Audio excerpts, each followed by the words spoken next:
ఈ కార్యక్రమాన్ని గౌరవ తహసీల్దార్ అయినటువంటి ఐజా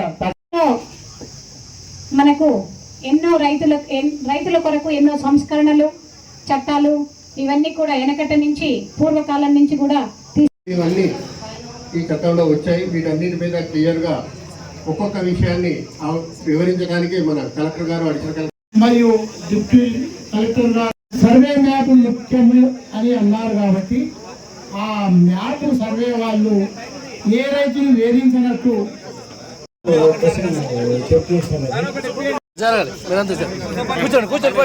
చాలా మండలానికి వెళ్ళినప్పుడు చాలా రైతులు అడిగినారు, మనం అప్పుడు దరఖాస్తు చేసుకోలేదంటే ఏంటి అనేది. ఇప్పుడు ఈ చట్టం ప్రకారంగా అయితే దానికి చేయడానికి లేదు, కానీ చాలా మంది రైతులు మనకు అడిగినారు కాబట్టి మనము గవర్నమెంట్ దృష్టికి అంటే ప్రభుత్వం దృష్టికి తీసుకువెళ్ళడం జరుగుతుంది. ఇప్పుడు ఏదైనా కొత్తగా సాదా కాయిదాలు అయినా కూడా దానికి కూడా పట్టాపుత్తారు పాస్ పుస్తకం 13B సర్టిఫికేట్ ఇచ్చినట్టు ఒక ప్రావిజన్ తీసుకురావాలని గవర్నమెంట్కి ఇవ్వడం జరుగుతుంది. సో అంటే రెండు దానికి కూడా తహసీల్దార్ గారు మనకి చిన్నదానిది ఉంటే ఓఆర్సీ కోర్టు ఆర్డర్ వచ్చినా లోక్ అదాలత్లో మీరు సాల్వ్ చేసుకొని వచ్చినా ఓఆర్సీ ల్యాండ్ ఉన్నా ఇనామ్ ల్యాండ్ ఉన్నా ఏదున్నా కూడా రికార్డింగ్ అథారిటీ తహసీల్దార్ గారు ఉన్నారు, వాళ్ళకి పెట్టుకోవాలి. ఇవి రెండు కాకుండా మీకు ధరణిలో చాలా వరకు ప్రాబ్లమ్స్ ఉండేది. దాంట్లో నాకు ఆల్రెడీ చెప్పినట్టు 3 ఎకరాలు ఉన్నాయి, నాకు పట్టాదారు పాస్బుక్లో 2 ఎకరాలే వచ్చినాయి, ఇంకా 1 ఎకరా ఎక్కలేదు. అట్లాంటి ప్రాబ్లం ఉన్నా లేదంటే నాకు ఆల్రెడీ పాట పాస్బుక్ ఉండేది, ఇప్పుడు నాకు ఒక్క పాస్బుక్కే లేదు, 2-3 ఎకరాలు ఉండేది నాకు అప్పుడు, ఇప్పుడు లేదు అన్నా కూడా ఇప్పుడు దరఖాస్తు పెట్టుకోవడానికి అవకాశం ఉన్నాయి. ఇదే కాకుండా ప్రాహిబిటెడ్ లిస్ట్లో చాలా వరకు ఎక్కడెక్కడ మనకి ల్యాండ్ ఎక్విజిషన్స్ అయినాయి. అక్కడ మాకు 3 ఎకరాలు ల్యాండ్ ఎక్విజిషన్ అయితే 1 ఎకరాలు ల్యాండ్ ఎక్విజిషన్ అయింది, ఇంకా 2 ఎకరాలు కాలేదన్నా కూడా దానికి కూడా గవర్నమెంట్ ల్యాండ్ అని వచ్చి నిషేధిత జాబితాలో పడింది. అట్లాంటి దానికి కూడా చాలా మంది తిరుగుతున్నారు, మనకి నిషేధిత జాబితా పడింది. లేదంటే ఒక 10 ఎకరాలు సీలింగ్ ల్యాండ్ ఉంది, ఒక సర్వే నెంబర్లో 10 ఎకరాలు ఉంది, ఒక 5 ఎకరాల సీలింగ్ ల్యాండ్ ఉంది, ఇంకొక 5 ఎకరాలు పట్టభూములు ఉన్నాయి. కానీ ధరణిలో 10 ఎకరాలు కూడా మనకి సీలింగ్ ల్యాండ్ అని పడింది.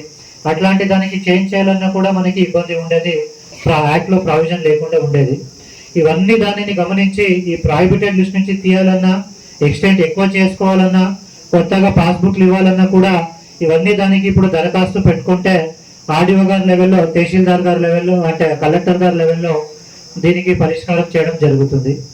ఇదే కాకుండా ఏంటి మనకి మీకు ఏదైనా తహసీల్దార్ గారు పొరపాటు చేసినారు అని అనుకుంటే ఈ రిజిస్ట్రేషన్ దాంట్లో సేల్ దాంట్లో వారసత్వం ఏదో పొరపాటు వల్ల తహసీల్దార్ గారు మీకు పొరపాటు చేసినారంటే ఫస్ట్ అపీల్ ఆర్డీఓ గారికి ఉంటుంది, సెకండ్ అపీల్ కలెక్టర్ గారికి ఉంటుంది. ఇంతకు ముందు మనకి ధరణి చట్టంలో ఏముండేదంటే తహసీల్దార్ గారు పొరపాటు చేసి ముగ్గురు బదులు ఇద్దరికే సక్సెషన్ చేసి ఉంటే, వారసత్వం చేసి ఉంటే దానికి పరిష్కారం చేయాలంటే మీరు ఖచ్చితంగా సివిల్ కోర్ట్ చుట్టూ తిరగాల్సిన పరిస్థితి. కానీ ఇప్పుడు అట్లాంటి పరిస్థితి లేకుండా మొదటి అపీల్లో ఆర్డీఓ గారికి, రెండో అపీల్లో డిస్ట్రిక్ట్ కలెక్టర్ గారికి పెట్టడం జరిగినది. అలాగే దీనికి ఓఆర్సీ ల్యాండ్, సీలింగ్ ల్యాండ్ ఇట్లాంటి దానికి సాదా కాగితాలు ఆర్డీఓ గారు రిజిస్ట్రేషన్ అథారిటీ కాబట్టి ఏదైనా అతను పొరపాటు చేస్తే రూల్స్ అనేది చేయకుండా ఉంటాయి. ఈ రూల్స్ చేయలేదు కాబట్టి ఏదున్నా కూడా మనకి సివిల్ కోర్టు వెలగెత్తి తిరగాల్సిన పరిస్థితి. మీరంతా వచ్చి ఇక్కడ తహసీల్దార్ గారికి అడిగినా, ఆర్డీఓ గారికి అడిగినా అందరూ అక్కడ డిస్ట్రిక్ట్ కలెక్టర్ దగ్గర వెళ్ళి మీరు చేసుకోవాలని చెప్తుంటే, అలాగే మన దగ్గర కూడా వస్తే కొన్ని సమస్యలు మన దగ్గర కాకుండా మేము కూడా సీసీఎల్ఏకి వెళ్ళమని చెప్తుంటే, ఇవన్నీ గవర్నమెంట్ గమనించి ఒక 95% సమస్యలు ఏమేమి ఉన్నాయో రైతులకి అంతా కూడా జిల్లా స్థాయిలోనే అయిపోవాలి. కోర్టుకి ఏదైనా చాలా ఇంపార్టెంట్ డిస్ప్యూట్ ఉంది, సీరియస్ డిస్ప్యూట్ ఉండి పొసెషన్ తర్వాత టైటిల్ డిస్ప్యూట్ ఉంటే మాత్రమే సివిల్ కోర్టుకి పోవాలి తప్ప మిగతా అన్ని సమస్యలు కూడా జిల్లా స్థాయిలోనే అయిపోవాలి అని ఒక ఉద్దేశంతో ఇది తీసుకురావడం జరిగినది. ఈ చట్టం వచ్చిన తర్వాత ఎంక్వైరీ పవర్ అనేది తహసీల్దార్ గారికి ఇంతకు ముందు లేకుండే, ఇప్పుడు ఎంక్వైరీ పవర్ తహసీల్దార్ గారికి, ఆర్డీఓ గారికి ఇచ్చినారు. కాబట్టి ఎంక్వైరీ పవర్ వల్ల మ్యాక్సిమం వాళ్ళు మీ గ్రామానికే వచ్చి ఎంక్వైరీ చేసేసి సివిల్ కోర్టు వెళ్లకుండా మనమే ఇప్పుడు దానిని పరిష్కరిస్తాం. ఇంకా ఒకటి ఏం తీసుకొని వస్తున్నారంటే, ఇందాక మీకు ఏ సమస్యలు ఉన్నా కూడా విలేజ్లో పట్వారీ ఉంటాయి, గ్రామంలో పట్వారీ ఉంటే ఆయన దగ్గర నుంచి గిరిజావారి దగ్గరకు వెళ్ళి అక్కడ తహసీల్దార్ దగ్గరనే మ్యాక్సిమం సమస్యలు అయిపోతుంటాయి. ఇప్పుడు ఈ గ్రామ విఆర్ఓ సిస్టమ్ అనేది తీసేసినారు పాత ప్రభుత్వం. కానీ ఇప్పుడు ఈ కొత్త ప్రభుత్వం దానిని వాపస్ తీసుకొని వచ్చి ప్రతి ఒక్క గ్రామానికి ఒక విఆర్ఓ పెట్టాలి అనే ఒక ఆలోచనతో ప్రాబబ్లీ వచ్చే నెల లేదంటే జూన్ నెల నుంచి ప్రతి ఒక్క గ్రామ పంచాయతీకి ప్రతి ఒక్క రెవెన్యూ గ్రామకి ఒక విఆర్ఓని పెట్టాలి అని గ్రామ పాలన అధికారి అని పేరు పెట్టేసి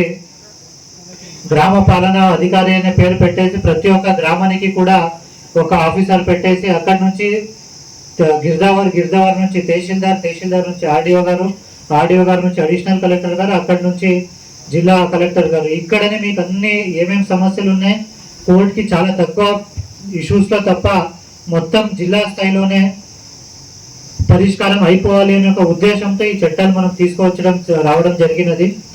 అట్లాగే ఈవెన్ ధరణి చట్టంలో ఇప్పుడు కొత్తగా కూడా మనం తహసీల్దార్ గారు కూడా చాలా యాక్టివ్గా ఉండి మనకి దాదాపు తహసీల్దార్ ఆఫీస్లో 100 కిన్నా తక్కువ 50 కిన్నా తక్కువ ఇప్పుడు మనకి పెండింగ్ ఉన్నాయి. మనం కూడా